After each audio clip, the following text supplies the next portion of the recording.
Well, hi, how are you? I'm Dylan Black, and welcome to another edition of Daytime Ottawa on Rogers TV. It's a busy show. We have giveaways. We even have Shrek and Donkey on the show today from Shrek the Musical, which is coming to Centrepoint Theatre. That's going to be a lot of fun. A lot of fun talking about food. And who better to talk about it than our own Paula Roy. How are you, Paula? I'm well. How are you? I'm wonderful. Good. You're a recipe developer. You're the host of Paula Roy's Favorite Foods on Rogers TV. You're a food editor at Home magazine. Is there anything else that you do that we don't know? Wash windows, do laundry. I do it all. I do it all. Busy lady. Yes. You got a lot of titles here. And I'm happy that you're here today because we're trying to talk healthy stuff. That's right. Which isn't always that easy. Root vegetables, more importantly, or more specific. Right. What exactly is a root vegetable? It's an edible plant, and it's when we eat the part that grows under the ground in the dirt. Those are considered our root vegetables, and they're timely at this time of year because obviously we've had frost. We're not having leafy things like lettuce or delicate things like tomatoes. They're all gone. So now, if you're trying to shop from local providers like farmers markets, this is what you're going to see there. You're going to see these root vegetables, these hardy winter vegetables. Okay. And sometimes people don't know what to do with them. They're intimidated, or they ate them as a kid. Turnip mash. Just an unfortunate thing. Cauliflower overcooked and slathered in bland cheese sauce. So we don't have to do that anymore. There are better ways, people. And I'm glad, because you're here to show us those better ways. That's right. Root vegetables. It sounded pretty straightforward. Root vegetable. Grows in the dirt, basically. Sure. Grows in the ground.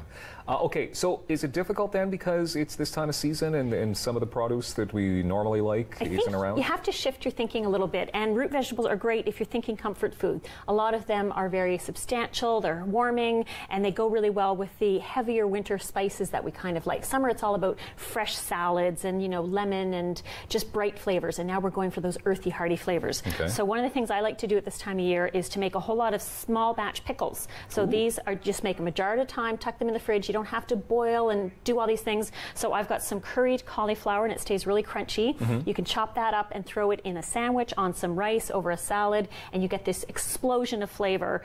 And the cauliflower that you cooked half of last week doesn't go bad now in your crisper. Pickled turnips are a really popular thing in Lebanese food. Ottawa is the shawarma capital of Canada. Definitely is. And this is what they serve with shawarma. And so it's just white turnip cut in sticks, thrown in a vinegary brine with some slices of raw beets. Okay. And it turns them this beautiful pink color. Okay.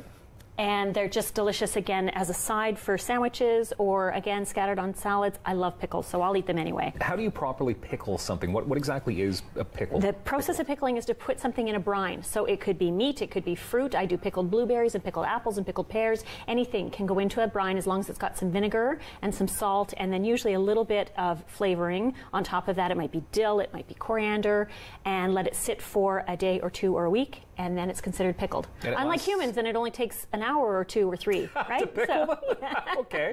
How long does it last, though? Because I remember growing up seeing these old jars. My grandmother's sort of... That's a good question. It depends on how they've been made. So if they've been done, these quick pickles in the fridge are good for about 2 months, but it's one jar. So if you can't get through that in a month, you're not eating enough pickles. And it's National Pickle Day, by the way. Come on now. It's true fact, true fact. So you just made that up. No, I did not. I did not. So beets are another favorite of mine. I put the beets in the turnip pickles. This is a beet pesto, roasted beets and garlic and walnuts, and puree it up. Fantastic on pasta, and it turns the pasta this pretty purpley pink flavor, or color rather, with great flavor. You can spread it on crostini with goat cheese. Anything you would normally do with a regular traditional basil-based pesto, you can do with this beet pesto, and it freezes beautifully.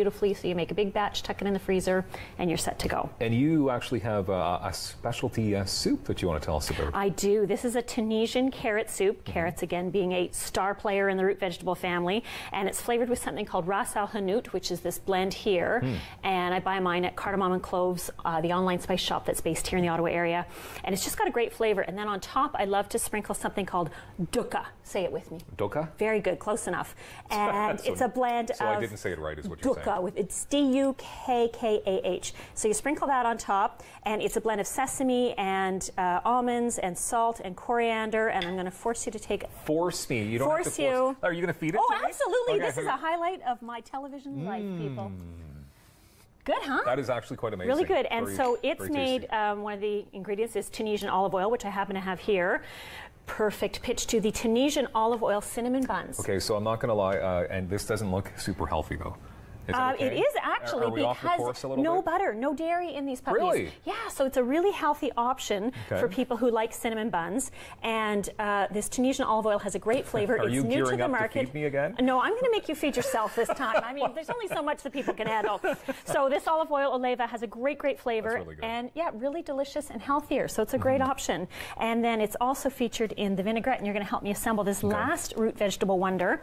So here we've got a root vegetable wonder, I like that. thinly sliced candy cane beets, which I love. They're so pretty. And you can eat beets raw. People don't know that, but they're delicious. You want to slice them nice and thinly, as we've done here. You can see these are just paper thin. And then we've got yellow zucchini, green zucchini, white turnips, and carrots. And look how pretty that looks on the plate. Wow, that does look nice. So I'm going to drizzle a little bit of this lemon thyme vinaigrette on.